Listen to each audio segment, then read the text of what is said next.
Om Purnamadaha Purnamidam Purnat Purnamudachyate Purnasya Purnamadaya Purnamevavashishyate.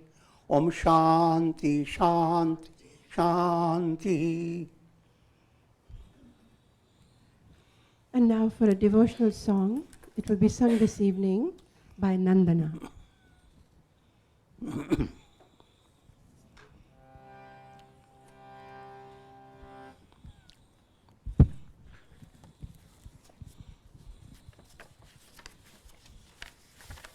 You all can sing along.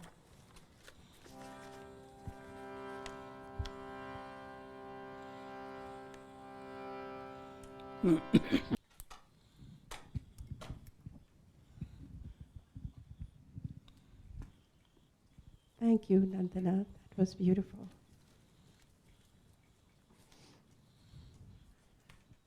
We are recording from the ashram of our revered Guru Pujya Atman Sri Swami Jyotirmayananda in Miami, Florida. Today is October the 21st, 2018, and on the Sunday evening, Swamiji continues with a lecture series on the Srimad Bhagavad Gita. This is series 2018, lecture number 18. And now our revered Guru, Pujya Atman, Sri Swami Jyotirmayananda.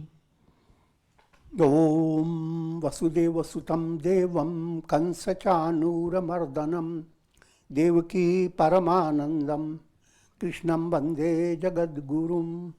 Om. Adorations to Lord Krishna, the preceptor of the universe, destroyer of the forces of darkness, and bestower of immortality. Om Shri Krishnaya Namah. Srimad Bhagavad Gita in chapter 2, verse number is 66.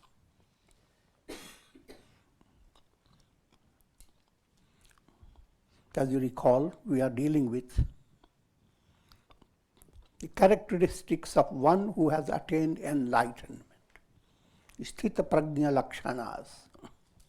Arjuna had that curiosity. How does an enlightened person sit? How does he stand up? How does he walk?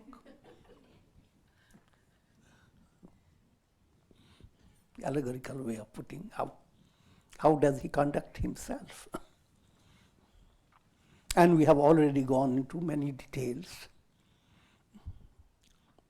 While describing the characteristics of one who is enlightened, it's important to know the characteristics of a spiritual aspirant. Mumukshu lakshana. And so, in Sthita Prajna Lakshanas, previously we dealt with few verses, including this particular one that I'm going to say. They relate to Mumukshu Lakshanas. What are the characteristics of one who is an ideal spiritual aspirant?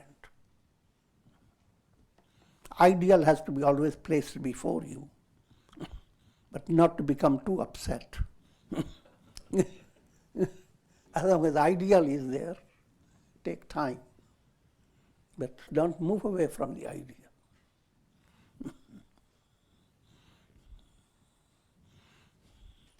Nasti buddhira yuktasya na cha yuktasya bhavana na cha bhavatah shantir ashantasya kutah sukham. There is no viveka buddhi for one who lacks self-control. He who lacks viveka buddhi does not develop bhagavad bhavana, devotion.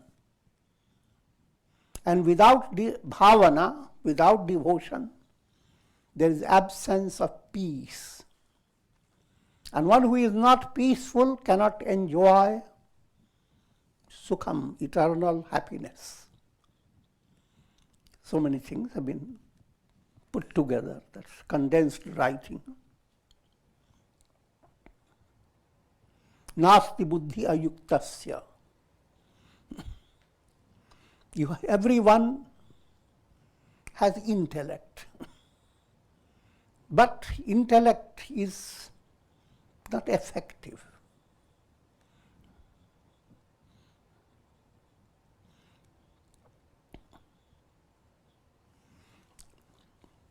For whom? Ayuktasya.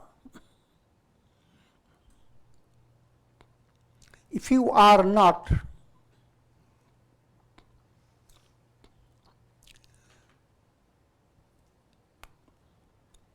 in harmony with the root, if you are not in tune with the root of your personality, then you are ayukta.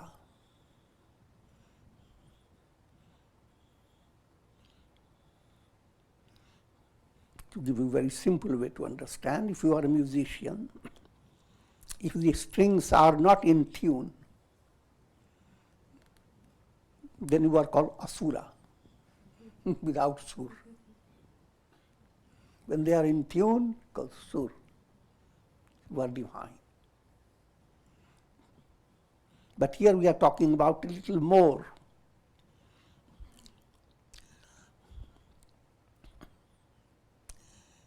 Your personality has many factors. Senses, think of the Upanishadic description.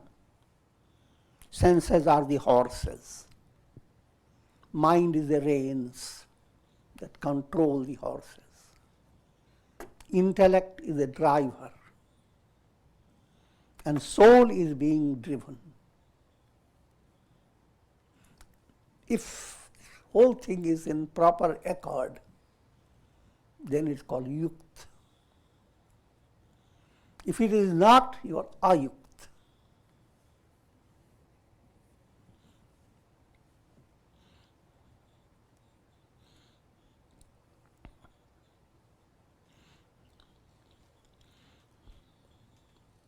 Let me give you more understanding.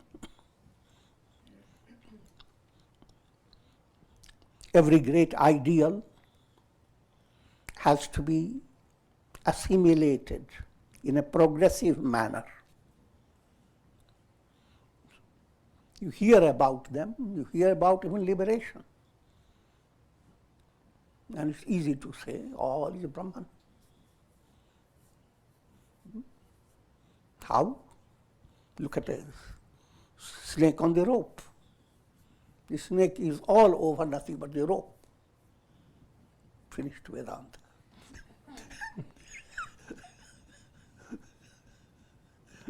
But let me give you more point.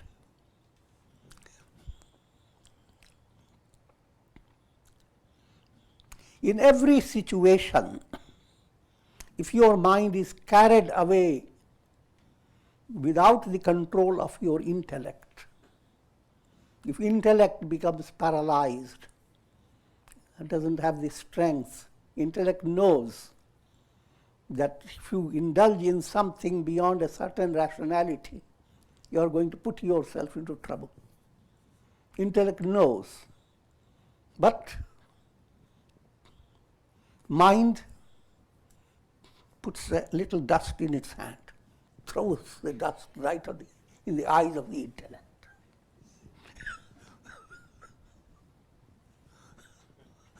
And by the time intellect is working upon its eyes, the whole thing is being carried on without any control.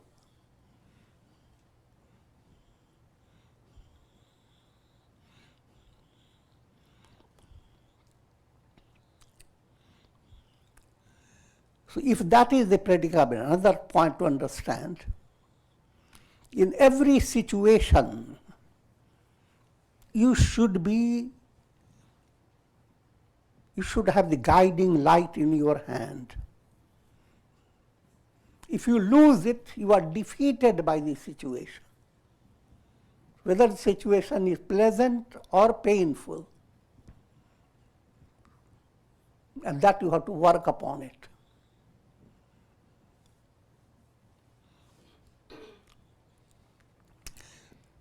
दुख में सुमिरन सब करे, सुख में करे न कोई. When there is painful situation, then you suddenly remember, yes, I heard it in Satsang, so everything is God's. All this is perfectly okay. But why don't you remember when you have a happy situation?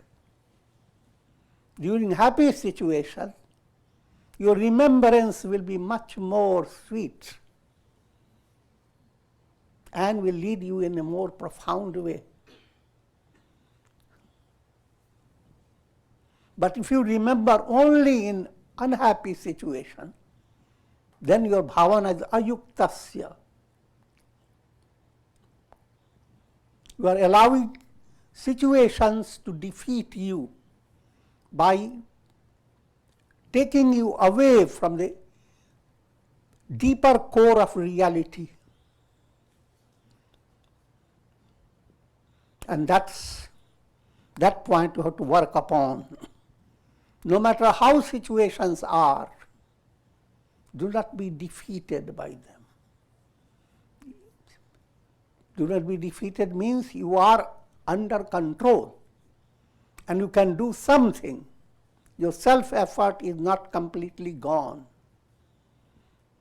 Awaken your self-effort. How? All that points you have heard before, satsanga, practice of integral yoga in daily life, your sustained sadhana, be under proper guidance. All this must, just like if you want good health, then follow the laws of health. Likewise, follow the laws that will make your mind healthy.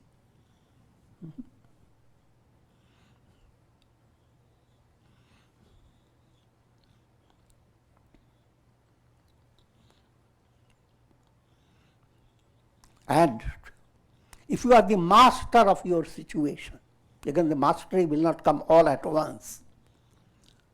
Gradually, as you go on, facing challenging situations, or sometimes all types of situations come day by day, and mind just becomes swept by those. No matter how does the mind get swept, link it to Godward movement. You saw a beautiful peacock, your mind got swept by it. Now, don't worry. Let your intellect touch your mind with a fingertip and remind all that beauty, grace and glory is coming from God. Who is your inner source?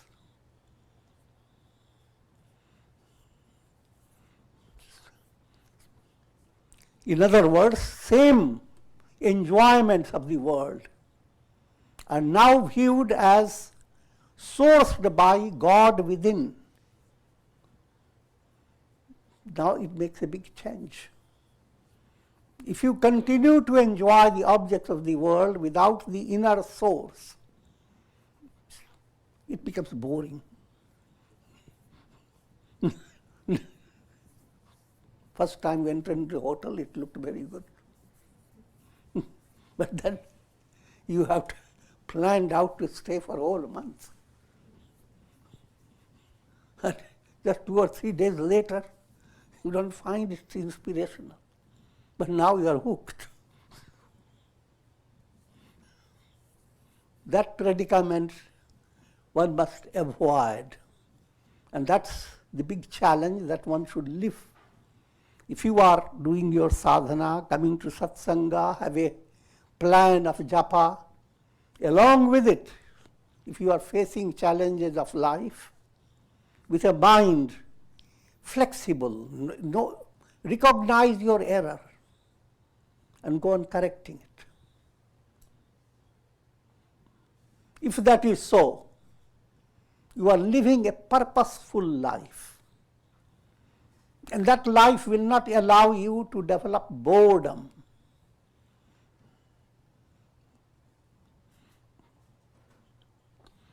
All this I am telling you from a very advanced level. But idea is, even if you feel boredom, don't become fooled by it. Continue your dub-dub.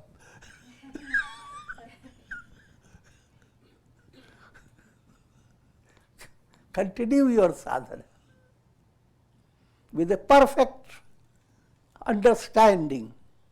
The light wins over the darkness. Positive wins over negativity.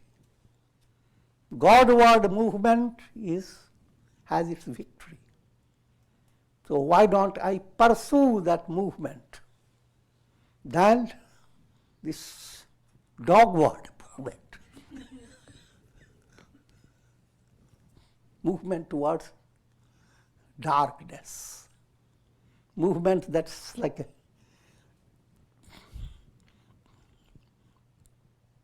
a chariot, holding the same simile, is moving by keeping the intellect drunk driving. A chariot is moving. But all the speed of the chariot, all the excitement about it, that will lead you to defeat. That will not give you victory.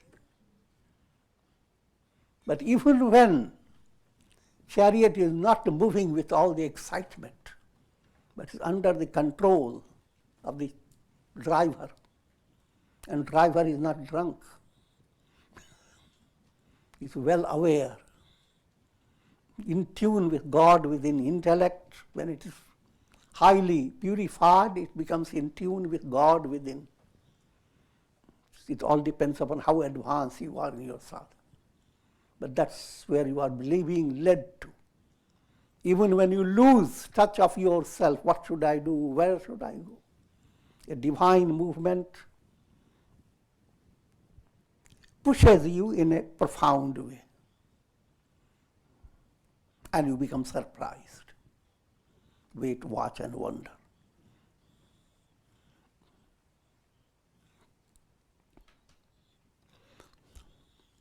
So, that type of internal attitude, internal feeling that God is leading you on to your victory. You are being led to God realization. And therefore, continue to exercise your viveka buddhi. Which way to, what to do, how much, in every situation, even if you take your tea, control. Don't put the hot tea in your tongue and burn your throat.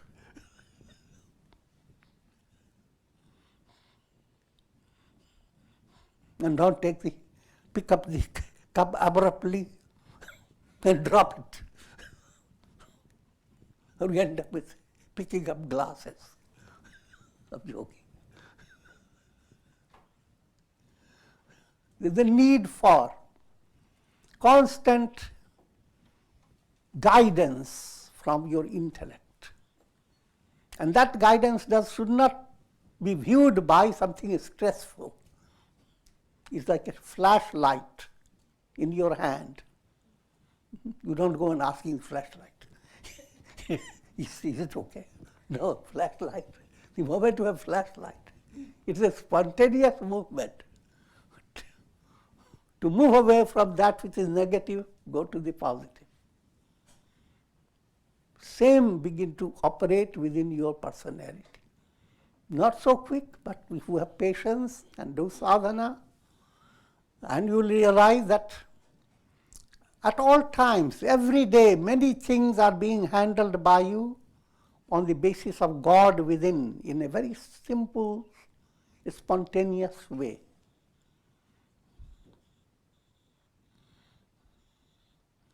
If this point became more profound, then that's called bhakti movement. You begin to develop the most lovable in the whole universe is your very self. And your very self is divine self, God. How wonderful is it? Adaram maduram, badalam maduram. His lips are sweet, face is sweet, his eyes are sweet. That type of sweetness and love is potential in your heart. Don't lose sight of it. Don't cover it up by bringing some rubbish, picking up from the world.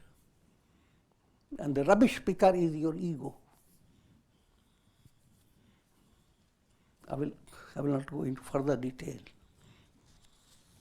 So, if you are rubbish picker, and dumper in your heart, how can you be peaceful? When bhakti bhavana is lacking, ashantasya kutah sukham.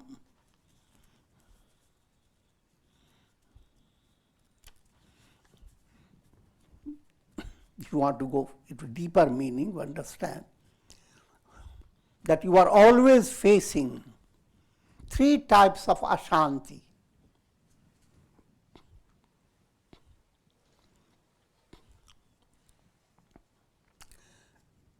Terminology is tap, subjective misery, adhyatmik tap, objective misery, adhibhautik tap, and acts of divine will. Three types of miseries: misery coming from your own body and mind, misery coming from the world around you, and misery coming from earthquakes, hurricanes, and some exceedingly shocking developments. And that keeps every soul in a state of ashanti. Therefore, every Upanishad begins with three shantis. Shanti, body and mind. Shanti, the world around you. Shanti, that which is bubbling up from nowhere.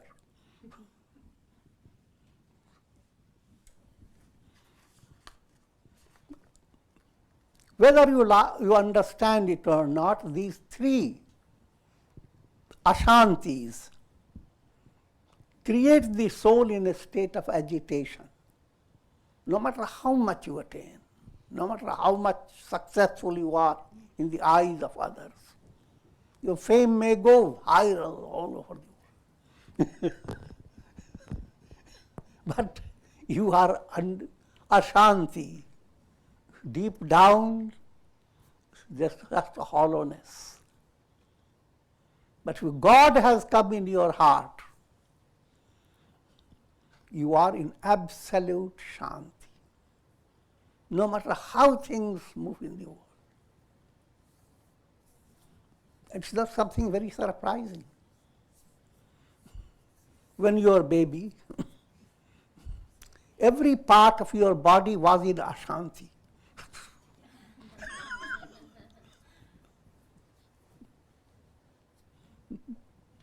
Even teeth trying to come out of your gums create a lot of problems. There's ashanti everywhere. But behind all that, God within you continues to let you grow without being concerned by that. A child is not concerned. It goes on growing. That childlike simplicity can be experienced if you become more and more attuned to God within your heart. And that's the objective purpose of scriptural teachings, purpose of religion.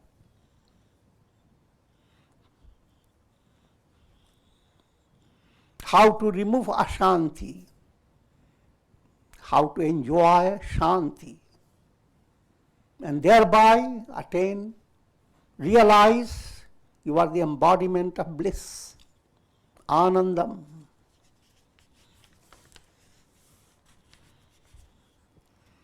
Sixty-seventh verse. Indriyanam hi charatam yanmano nu vidhiyate tadasya harati prajnam vayuranavamivambhasi.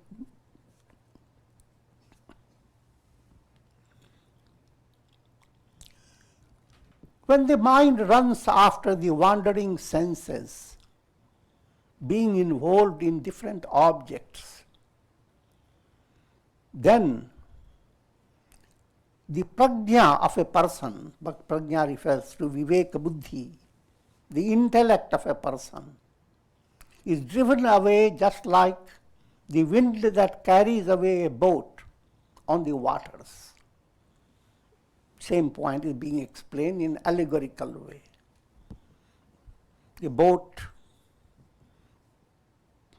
that has been well planned and there is everything in it is placed in a perfectly technical way. But then no matter how wonderfully the boat has been sailing, when the wind starts, harsh wind comes after it, no one can control that boat. The entire boat moves.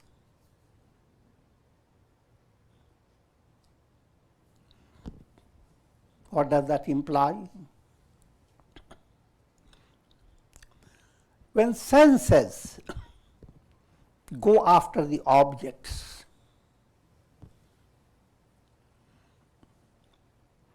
mind that is not controlled by intellect, mind that is already put dust in the eyes of the intellect, mind runs after the senses.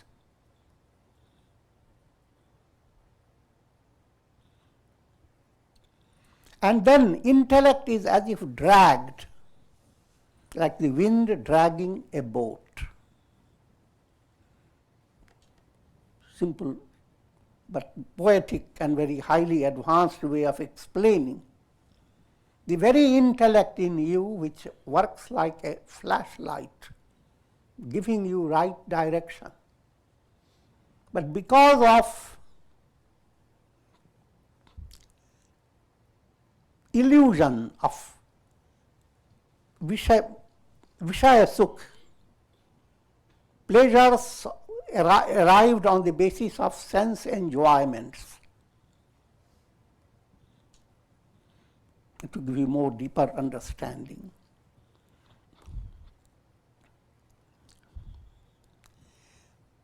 Everyone has built up three types of illusion: Ishtatva Bhranti, Satyatva Bhranti, Samichinatva Bhranti. Ishtatva, illusion, first illusion that you think, if I get a particular object, if I accomplish a particular task,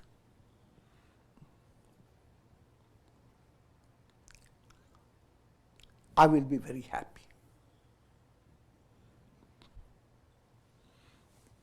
To make it simple, follow. If I were to get a particular object and possess it, try to understand, can you possess any object?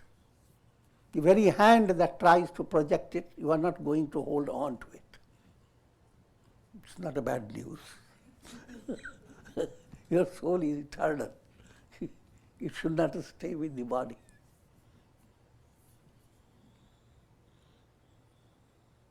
So Ishtatva Bhranti, everyone is after this Bhranti, how to hold things you love. Next point, Satyatva Bhranti, the illusion that objects that give you happiness, they are real. Your happiness is not coming from objects. It's not real. Same object that you love today, tomorrow you begin to hate it.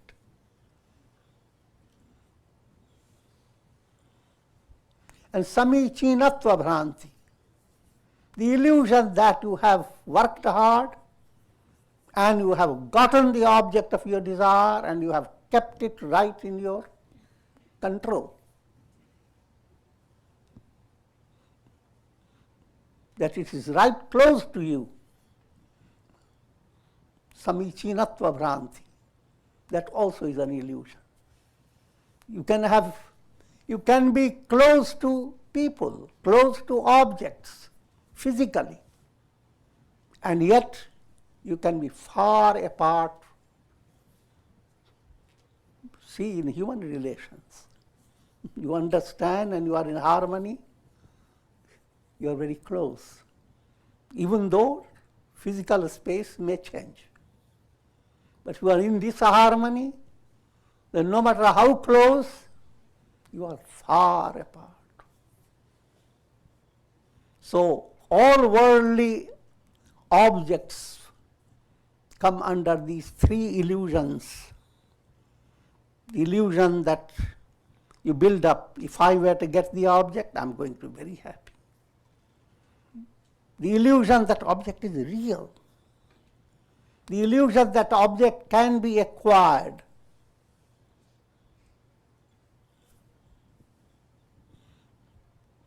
Led by these illusions, intellect of a person is constantly driven away from the right course, just like the wind that carries away a boat on the waters.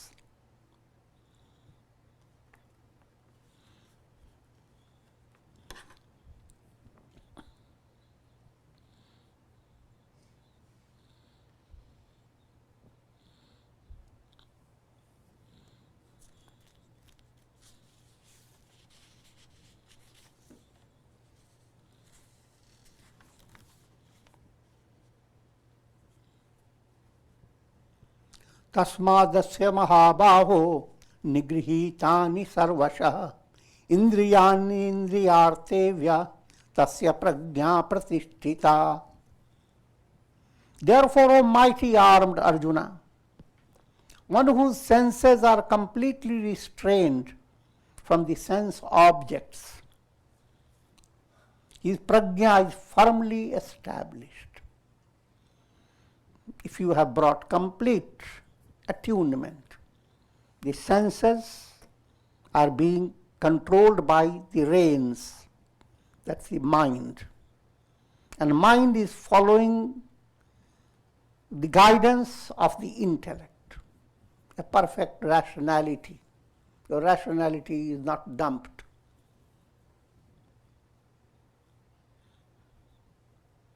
The jiva within you, the soul, is now being led to the goal. The goal is self-realization.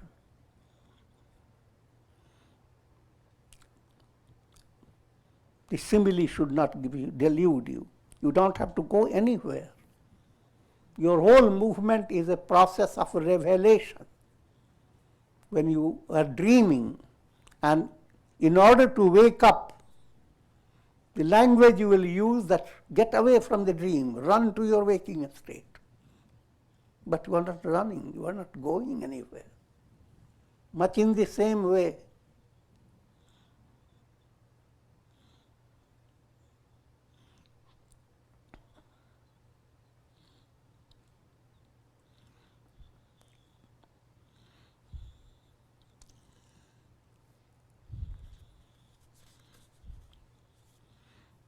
another point,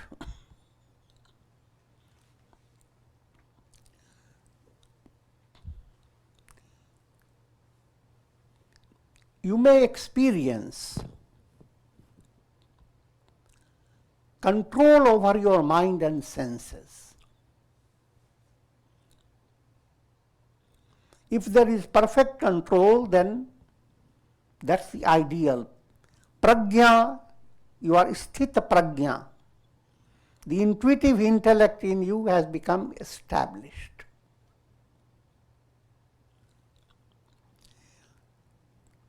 In practice, however, in daily life, your personality may appear to go back and forth.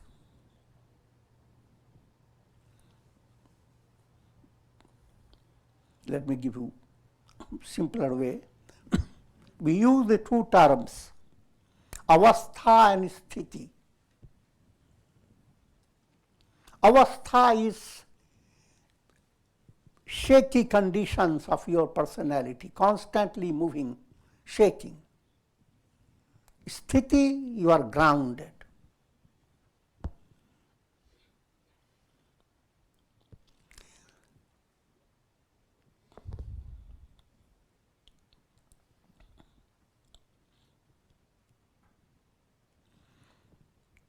Your mind has different states.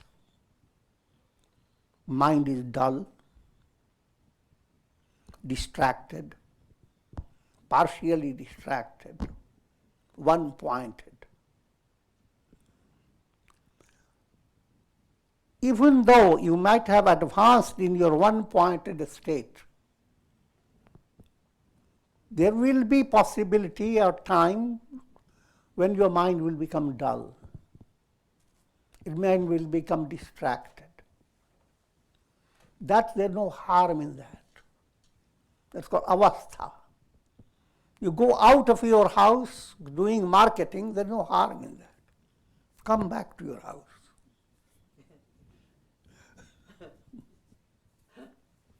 As long as you have the house location firm. That's what sthiti is called. Sthita pragya. He can go anywhere. He can go through big lectures, he can go through doing various jobs, but he's back to his home, not back again. He's always in home, always connected to his root. If that is so, that's the ideal sthiti. Sthiti is not becoming perfectly, absolutely unshaken, literally. If that is so, it's kind of a sickness, ugly state. That's not liberation. Liberation is a vibrant state. You become more dynamic physically, mentally, intellectually. That's what you see the miracle of overgate sages. In spite of their big white beard, they were great sources of inspiration.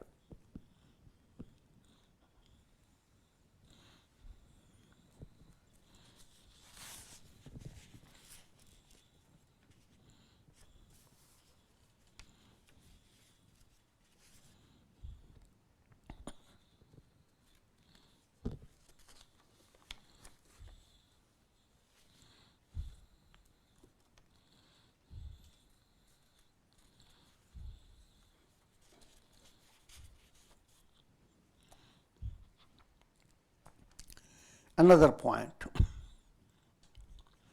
Instead of being vishayadheen,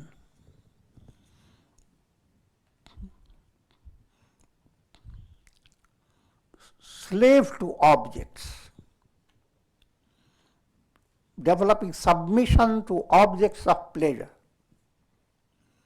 become the master of the objects. Two ways of relationship. You can relate to objects feeling a sense of helplessness, begging for happiness from the objects. Or you can relate to objects as you are the master. You created a karma. You created a situation. Every stage of your experience can be viewed by you, if your mind has that keen sensitivity, how much you are being defeated by the situation or how much you are above the situation. The simple point is, the more you are connected with God, you are going to be always above the situation. You are being led, sometimes even without your liking it. You like it or not, you are going to be pushed. That's what Durvasa did.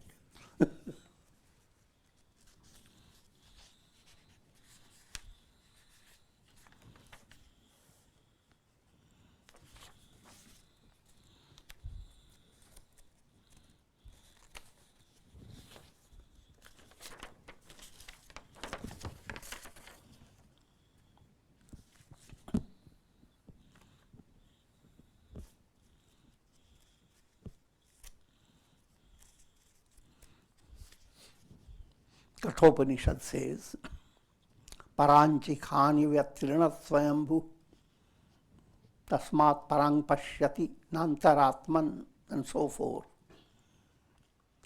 Mind and senses, they have been so created in such a way, they are externalized. They always like to go on, just like in your chariot. Horses always want to go somewhere, not just stay static.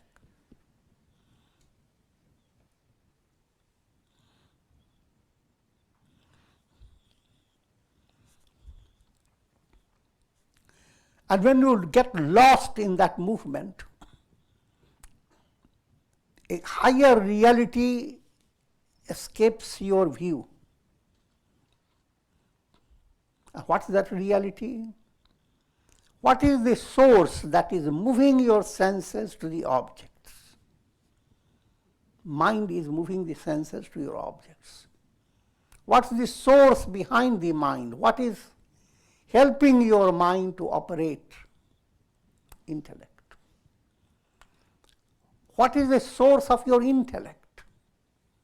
What has given your intellect all that wondrous power? Source ultimately, Jyotisham Vitat Jyoti, God. Since you are sourced by God, enjoy it.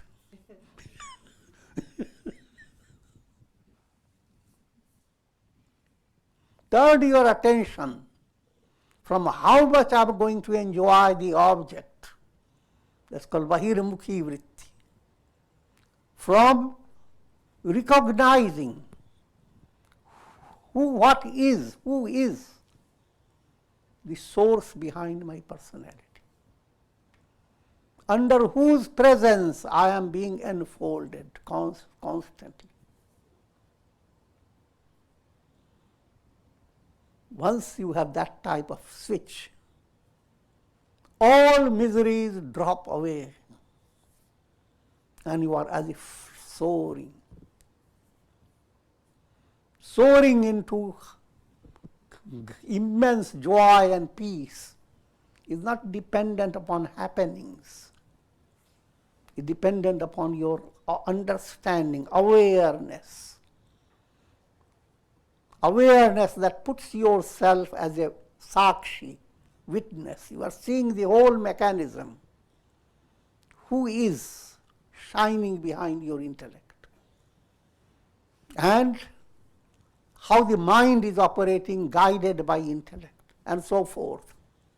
But every operation of your intellect is lit up by the light of God, who is absolute love, absolute sweetness, absolute truth. And it is here and now. You don't have to wait for the news to break.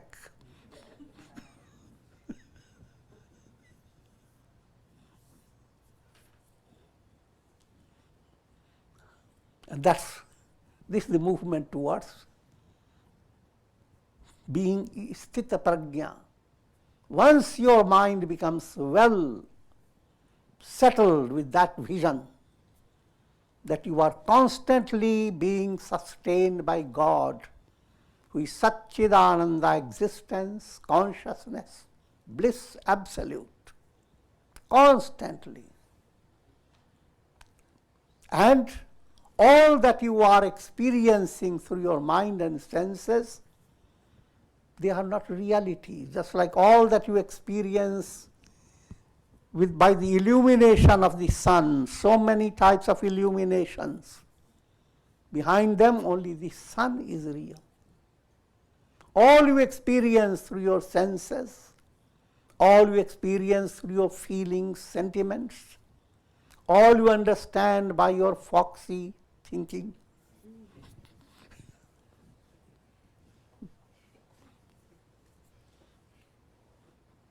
behind all that is Satchidananda. The divine awareness is the reality behind all you are experiencing. All that you experience through your cinema show is the experience of the screen, which is beyond all the show that is projected over it. If this is to be grasped properly, that's called enlightenment. Brahmi Sthiti. Even though you go on handling the world as you are a part, your personality is a part of the show. But now you are handling all this as an actor who cries a lot, but internally I'm doing good deed.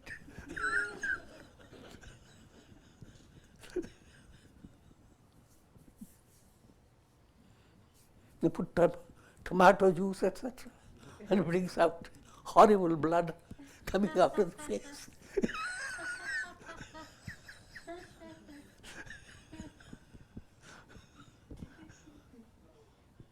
So two stages. One is you become nimitta matram, you are just handling an actor in the hands of God. Secondly, all this is completely illusion. God alone is. If that opens up, and doesn't open up immediately, but as you continue step by step, little by little, that makes your humanity shine. All the goodness within you, you can't imagine. Human being has been the source of inspiration for human beings in the form of saints and sages and poets and writers. And all that potentiality is in every individual. You are that source that operated through sage Vyasa, Buddha, Rama, Krishna. Aham Brahmasmi, I am Brahman. With that type of profound news, profound message, divine understanding, if that is brought in your life, little by little, because this is a revelation beyond human imagination. The Upanishad puts it very simple, even if you gain the whole world and become the king, that happiness is just little. The divine bliss you enjoy is boundless.